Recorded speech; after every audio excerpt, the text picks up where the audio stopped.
Chapitre 6. Jésus partit de là, et se rendit dans sa patrie. Ses disciples le suivirent. Quand le sabbat fut venu, il se mit à enseigner dans la synagogue.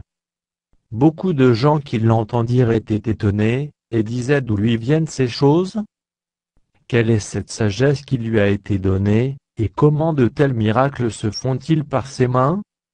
N'est-ce pas le charpentier, le fils de Marie, le frère de Jacques, de Jose, de Jude et de Simon, et ses sœurs ne sont-elles pas ici parmi nous?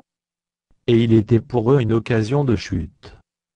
Mais Jésus leur dit: un prophète n'est méprisé que dans sa patrie, parmi ses parents, et dans sa maison. Il ne put faire là aucun miracle, si ce n'est qu'il imposait les mains à quelques malades et les guérit. Et ils s'étonnaient de leur incrédulité. Jésus parcourait les villages d'alentour, en enseignant. Alors il appela les 12, et il commença à les envoyer 2 à 2, en leur donnant pouvoir sur les esprits impurs. Il leur prescrivit de ne rien prendre pour le voyage, si ce n'est un bâton, de n'avoir ni pain, ni sac, ni monnaie dans la ceinture, de chausser des sandales, et de ne pas revêtir 2 tuniques. Puis il leur dit: dans quelque maison que vous entriez, restez-y jusqu'à ce que vous partiez de ce lieu. Et, s'il y a quelque part des gens, qui ne vous reçoivent ni ne vous écoutent, retirez-vous de là, et secouez la poussière de vos pieds, afin que cela leur serve de témoignage. Ils partirent, et ils prêchèrent la repentance. Ils chassaient beaucoup de démons, et ils oignaient d'huile beaucoup de malades et les guérissaient. Le roi Hérode entendit parler de Jésus, dont le nom était devenu célèbre, et il dit: Jean-Baptiste est ressuscité des morts, et c'est pour cela qu'il se fait par lui des miracles. D'autres disaient: c'est Élie. Et d'autres disaient: c'est un prophète comme l'un des prophètes. Mais Hérode, en apprenant cela, disait: ce Jean que j'ai fait décapiter, c'est lui qui est ressuscité.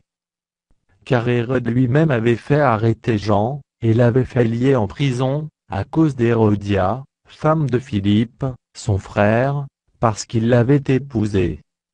Et que Jean lui disait: il ne t'est pas permis d'avoir la femme de ton frère.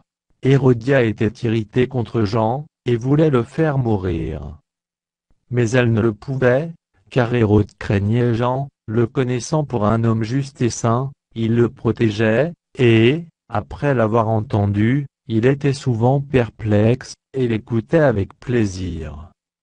Cependant, un jour propice arriva, lorsqu'Hérode, à l'anniversaire de sa naissance, donna un festin assez grand, aux chefs militaires et aux principaux de la Galilée. La fille d'Hérodia entra dans la salle, elle dansa, et plut à Hérodée à ses convives. Le roi dit à la jeune fille: demande-moi ce que tu voudras, et je te le donnerai. Il ajouta avec serment: ce que tu me demanderas, je te le donnerai, fût-ce la moitié de mon royaume. Étant sortie, elle dit à sa mère: que demanderai-je? Et sa mère répondit: la tête de Jean-Baptiste. Elle s'empressa de rentrer aussitôt vers le roi, et lui fit cette demande: je veux que tu me donnes à l'instant, sur un plat, la tête de Jean-Baptiste. Le roi fut attristé, mais, à cause de ses serments et des convives, il ne voulut pas lui faire un refus. Il envoya sur le champ un garde, avec ordre d'apporter la tête de Jean-Baptiste.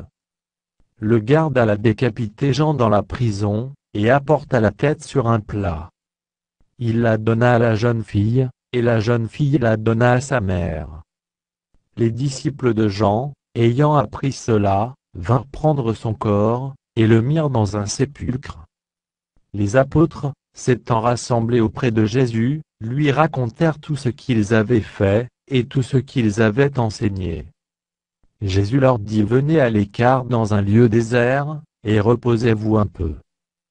Car il y avait beaucoup d'allants et de venants, et ils n'avaient même pas le temps de manger. Ils partirent donc dans une barque, pour aller à l'écart dans un lieu désert. Beaucoup de gens les virent s'en aller et les reconnurent, et de toutes les villes on accourut à pied, et on les devança au lieu où ils se rendaient. Quand il sortit de la barque, Jésus vit une grande foule, et fut ému de compassion pour eux, parce qu'ils étaient comme des brebis qui n'ont point de berger. Et il se mit à leur enseigner beaucoup de choses. Comme l'heure était déjà avancée, ses disciples s'approchèrent de lui, et dirent: ce lieu est désert, et l'heure est déjà avancée.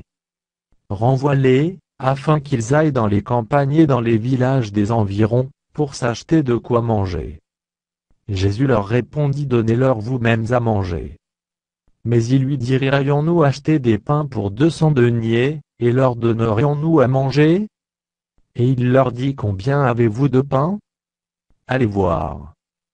Ils s'en assurèrent, et répondirent: 5, et 2 poissons. Alors il leur commanda de les faire tous asseoir par groupes sur l'herbe verte. Et ils s'assirent par rangées de 100 et de 50. Il prit les 5 pains et les 2 poissons et, levant les yeux vers le ciel, il rendit grâce.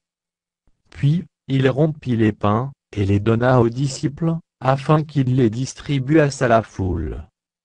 Il partagea aussi les 2 poissons entre tous. Tous mangèrent et furent rassasiés. Et l'on emporta 12 paniers pleins de morceaux de pain, et de ce qui restait des poissons. Ceux qui avaient mangé les pains étaient 5000 hommes. Aussitôt après, il obligea ses disciples à monter dans la barque, et à passer avant lui de l'autre côté, vers Bethsaïda, pendant que lui-même renverrait la foule. Quand il eut renvoyé, il s'en alla sur la montagne, pour prier. Le soir étant venu, la barque était au milieu de la mer, et Jésus était seul à terre. Il vit qu'ils avaient beaucoup de peine à ramer, car le vent leur était contraire. À la 4e veille de la nuit environ, il alla vers eux, marchant sur la mer, et il voulait les dépasser.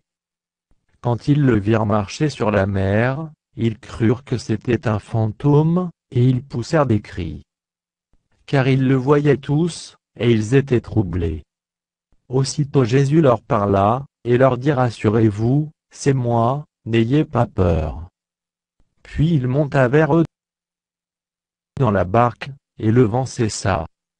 Ils furent en eux-mêmes tous stupéfaits et remplis d'étonnement. Car ils n'avaient pas compris le miracle des pains, parce que leur cœur était endurci. Après avoir traversé la mer, ils vinrent dans le pays de Génézareth, et ils abordèrent.